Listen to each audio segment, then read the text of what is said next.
Les frères de cet homme n'aimaient pas la maison que leur père leur avait laissée en héritage. Aussi, lorsqu'ils s'est portés volontaires pour l'acheter, ils lui ont vendu leur part. Mais un jour, ils l'ont regretté et se sont précipités avec colère à sa rencontre après qu'il ait accidentellement trouvé un rare héritage familial dans la maison. Adam Phillips était seul dans le vieux manoir de son père. Ses yeux se sont remplis de larmes alors qu'il se souvenait de son enfance dans la maison et des cauchemars que lui faisaient subir ses frères aînés, Travis et David.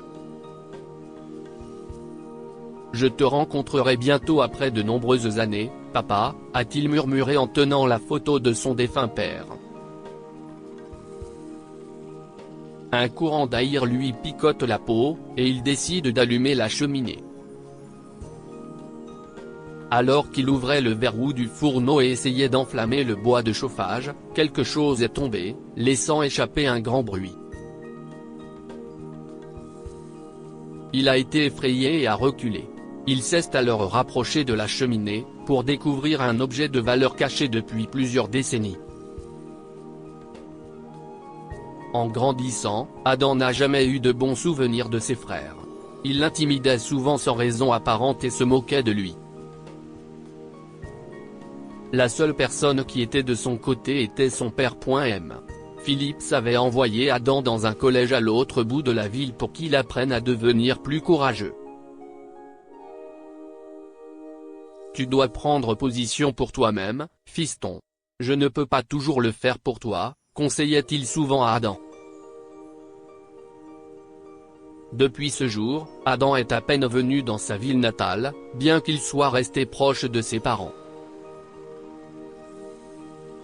Il leur a rendu visite lors des funérailles de sa mère et a vu comment elle avait transformé sa chambre en un jardin intérieur. « Magnifique », s'est-il exclamé. En faisant le tour de la maison, il a rencontré ses frères. Ils n'avaient jamais un bon mot à dire sur lui et faisaient constamment des commérages. « Mes fils. Mes garçons », cria Monsieur Phillips en larmes. « N'oubliez pas que votre vieux père est toujours en vie. J'apprécierais que vous me rendiez souvent visite. » Les trois fils ont assuré leur père et l'ont embrassé pour lui dire au revoir après les funérailles. Sans surprise, David et Travis ne lui ont jamais rendu visite. Parfois, ils ne prenaient même pas son appel et le renvoyaient vers leur messagerie vocale. Pendant ce temps, Adam rendait souvent visite à son père et s'assurait qu'il ne se sentait jamais exclu. Et ça, si est-il la pièce d'exposition vintage que j'ai achetée en Italie cet été, dit Adam en montrant à son père un objet qu'il a acheté pour lui lors d'un de ses voyages. Adam insiste pour que son père déménage avec lui en ville, mais celui-ci refuse. Cette maison n'est pas faite de briques ou de béton. Si est-il la demeure de mes souvenirs. Elle fait écho à nos bons et mauvais moments, argumentait souvent Monsieur Phillips. Ainsi, lorsque son père a discuté du sort de sa maison après son décès, Adam lui a promis qu'il ne la vendrait jamais, ni même ne déplacerait une brique. Ce serait la maison de week-end de mes enfants. Pour les vacances, je suppose, lui a assuré Adam. Mais le destin avait d'autres plans. Adam est parti pour la ville, et quelques semaines plus tard, son téléphone a sonné. Après avoir décroché, il l'a laissé tomber sur le sol et s'est effondré sur le canapé, le visage enfoui dans ses mains. « Repose en paix, papa. Repose en paix », sanglote-t-il. Adam a rencontré ses frères à l'enterrement de leur père et a réalisé qu'ils n'étaient pas là pour lui rendre un dernier hommage, surtout après les avoir entendus discuter du testament. « Si nous obtenons cette maison, je connais un agent immobilier qui pourra nous trouver un bon acheteur pour vendre cette vieille et laide cabane », a dit David à Travis. Le lendemain, les frères se sont retrouvés au bureau de l'avocat et ont appris que leur père avait effectivement légué la maison à ses fils, répartie en 3 parts égales entre eux.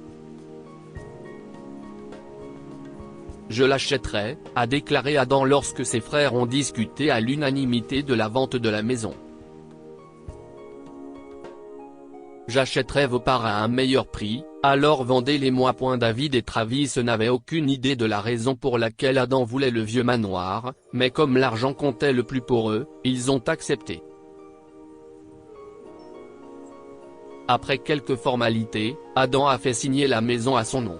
Il s'est rendu sur place pour emballer les affaires de son père, et lorsqu'il a terminé de scotcher les cartons, il a réalisé qu'il était trop tard.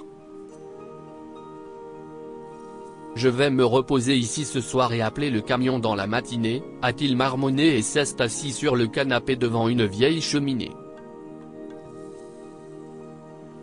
Il faisait trop froid et il y avait trop de vent, alors il a fait du thé et a décidé d'allumer le fourneau. Il a empilé le bois de chauffage et l'a allumé. La fumée jaillit par la cheminée, et un vieux nid de pie plongea dans les cendres, laissant tomber un héritage cher et invisible. Quoi ? Oh mon Dieu, s'exclame Adam en fouillant dans les décombres recouverts de cendres. Il ramasse une bague éblouissante avec une énorme pierre. Ce doit être la bague de ma grand-mère, perdue depuis longtemps, marmonne Adam, se souvenant que son père avait mentionné la bague perdue de sa mère, jamais retrouvée. Le lendemain, il s'est précipité dans une bijouterie pour connaître la valeur de la bague. Il reste bouche bée lorsque le propriétaire du magasin lui révèle la valeur de la bague en diamant. Elle pourrait être plus élevée, mais en moyenne, elle doit avoisiner les 300 000 $, a révélé le vendeur. Adam était stupéfait. Il a pris la bague et est retourné chez son père. Finalement, la nouvelle de la découverte de l'héritage coûteux est parvenue aux oreilles de ses frères. « On peut voir la bague ?» a demandé Travis à Adam lors d'une visite surprise à la maison. « Pourquoi la voir seulement quand on peut légitimement la voir ?» David ajoute son grain de sel, tandis qu'Adam observe en silence. Après avoir écouté ses frères se vanter que la bague leur appartenait depuis qu'elle avait été trouvée dans la maison, Adam s'est éloigné et est revenu avec un dossier à la main. « Vous voyez, mes chers frères. Cette maison m'appartient maintenant puisque vous m'avez déjà vendu vos parts, explique Adam. Et tout ce qui se trouve autour, en dessous et au-dessus de ce toit n'appartient plus qu'à moi. » David et Travis font la grimace. Ils sont restés assis en silence pendant un certain temps puis sont partis en colère. Adam n'a plus jamais entendu parler de ses frères, mais il était sûr qu'il ferait n'importe quoi pour posséder la bague. Cet après-midi-là, il s'est rendu dans la ville où il travaillait et a placé la bague dans un dépôt de sécurité à la banque. « Je tiens ma promesse, papa. Je ne bougerai jamais une brique de notre maison. Et je ne vendrai pas nos souvenirs, murmura-t-il sur le chemin du retour. Que pouvons-nous apprendre de cette histoire? Apprenez à respecter vos aînés, car cela pourrait vous récompenser à l'avenir. Des 3 fils, seul Adam a soutenu son père et est resté avec lui jusqu'à son dernier souffle. Après la mort de son père, il a acheté la part de ses frères dans leur maison afin de pouvoir tenir la promesse qu'il avait faite à son père. Grâce à sa bonne action, Adam a trouvé un héritage perdu depuis longtemps comme récompense. Ne soyez jamais avide, car cela pourrait vous conduire à perdre davantage. Les frères d'Adam ont vendu leur part de la maison parce qu'ils voulaient de l'argent et qu'ils méprisaient la vieille maison.